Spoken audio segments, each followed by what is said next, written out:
afirmação aqui que é essencial para a democracia, que nós tenhamos respeito às regras do jogo, que a oposição tenha respeito às regras do jogo. Quero lhe dizer que o que nós menos temos hoje aqui é respeito às regras do jogo. Por isso a gente tem insistido muito que esse processo é um golpe e que o processo é uma farsa. Aqui nós não estamos colocando em questionamento a posição do ministro Lewandowski, que preside. É, na realidade, um processo político montado para que nós cheguemos a essa farsa. Porque nós não temos crime de responsabilidade. O Senado da República está discutindo e julgando uma presidente da República sem ter um crime objetivo. E aí eu queria lhe fazer uma pergunta que vem bem ao que eu estou aqui expondo. Nós tivemos uma decisão do Ministério Público Federal pelo arquivamento de um procedimento penal dizendo que as pedaladas não configuram crime de responsabilidade porque não são operação de crédito.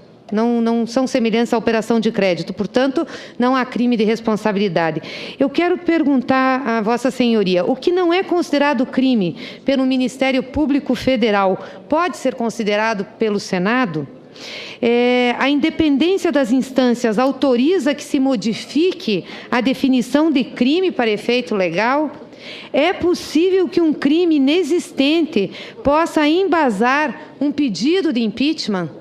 Ainda que o Ministério Público, por ser de primeira instância, não se referisse à presidência da República, porque não poderia fazê-lo, ele teve uma decisão importante, dizendo que não era operação de crédito. Portanto, me parece que não dá para mudar a opinião em relação à natureza do fato. Por isso é muito importante a sua resposta, até pela sua especialização.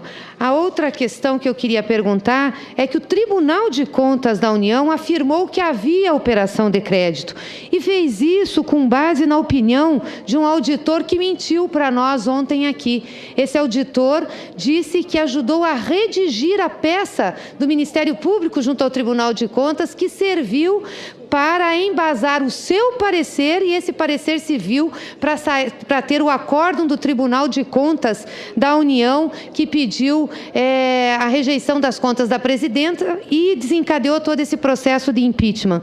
Processualmente, na sua opinião, isso compromete o julgamento da representação? Testemunha com a palavra. Eu vou me dedicar, muito obrigado, senadora, também minha admiração por Vossa Excelência. Eu vou me dedicar a responder mais a primeira pergunta do que a segunda, porque eu não assisti. Eu só posso responder a segunda hipoteticamente. Eu já dei a minha opinião sobre a nulidade que em se tendo realizado esse comportamento assim, estaria caracterizada. Há um sistema de garantias. A independência de instâncias não significa que cada juiz independente do outro possa ser caprichoso. Não. Existe um sistema de garantias. Se o crime de responsabilidade é um crime político, se o crime de responsabilidade é uma infração político-administrativa, ele primeiro, antes de ser responsabilidade, ele tem que ser crime. Se ele não é crime, não há... O crime é o substantivo, responsabilidade é o adjetivo. O adjetivo não cola no vazio. O adjetivo não cola no vazio. Daí que não há uma independência de instância. Ela funcionaria, ela só pode funcionar em sentido contrário. Se o Ministério Público entendesse que havia ali algum comportamento criminoso e resolvesse denunciar quem quer que seja ali pela prática deste comportamento criminoso, isso não vincularia o Senado da República. Exatamente porque o crime de responsabilidade tem um grau de exigência muito maior do que qualquer outra infração penal. E efetivamente não foi o que ocorreu. Ocorreu exatamente o contrário. Não há o substantivo, não há crime. Se não há crime, eu não vou sequer discutir a questão da responsabilidade política. Obrigado. Senadora Gleisi, para a repergunta. Ou seja, nós estamos fazendo aqui um processo sem ter crime. É um rito à procura de conteúdo. É isso que nós estamos fazendo aqui, professor. Por isso que eu sinto muito que os acusadores da presidenta Dilma, que vão julgá-la, não estejam aqui para ouvir as respostas. Poderiam até nem perguntar, porque não querem perguntar. Há uma ânsia de fazer tudo tão rápido, que nem perguntar querem. Mas poderiam estar aqui ouvindo. Temos alguns acusadores juízes, mas a maioria dos acusadores juízes não está aqui para saber que nós não temos crime. Se nós não temos temos crime, não tem como ter crime de responsabilidade. Eu lamento muito a situação que nós estamos vivendo hoje no Senado da República, essa farsa que é esse processo de impeachment, a necessidade de imputar à presidente da República um crime para retirá-la do processo. O que foi feito no Tribunal de Contas da União foi um conluio, uma vergonha. Quem assistiu ontem o depoimento aqui do senhor Dávila, do senhor Júlio Marcelo, viu? Eles criaram um crime para processar a presidenta. A tese das pedaladas fiscais foi gestada por um auditor do Tribunal de Contas em parceria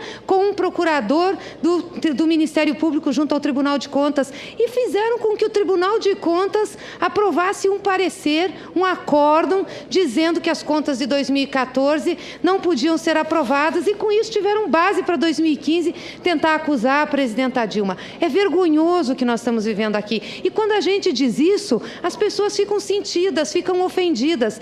Não querem sequer que nós tenhamos o direito à indignação. E quando nós temos uma injustiça, talvez a única coisa que nos reste seja exatamente o direito à indignação. Porque é indignados que nós temos que ficar com isso.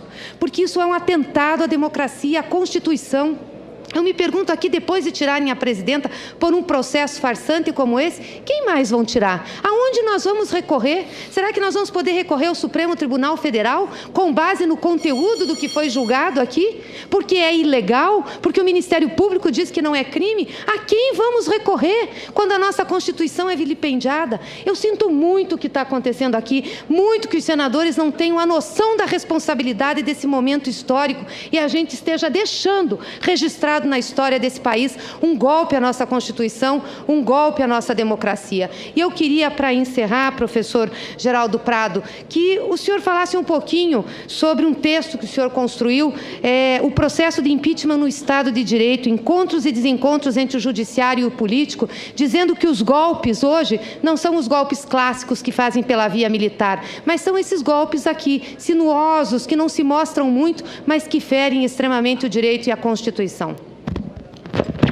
Testemunha com a palavra. Muito obrigado, presidente. Muito rapidamente, isso já foi também objeto da indagação do senador Lindbergh, e professores dos Estados Unidos, desde a redemocratização na América Latina, colocaram os olhos sobre a América Latina. Portanto, não somos nós, e não sou eu apenas, senadora, mas são pessoas de fora, pessoas desinteressadas. Um dos professores é de Pittsburgh, e começaram a olhar o que estava acontecendo na América Latina, que durante mais de 100 anos, nas suas repúblicas, nunca teve um impeachment. E de 1985 para cá, vivenciou 24 processos de impeachment. E começaram a ver que havia processo de impeachment com uma característica e com outra.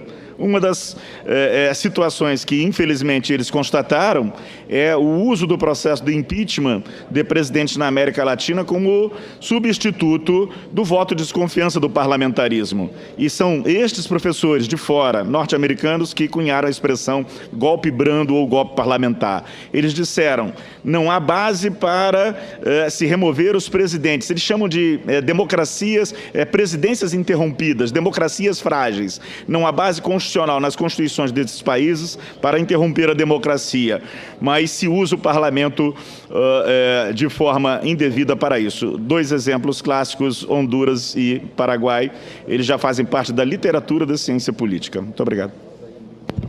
Agradeço a Vossa Excelência.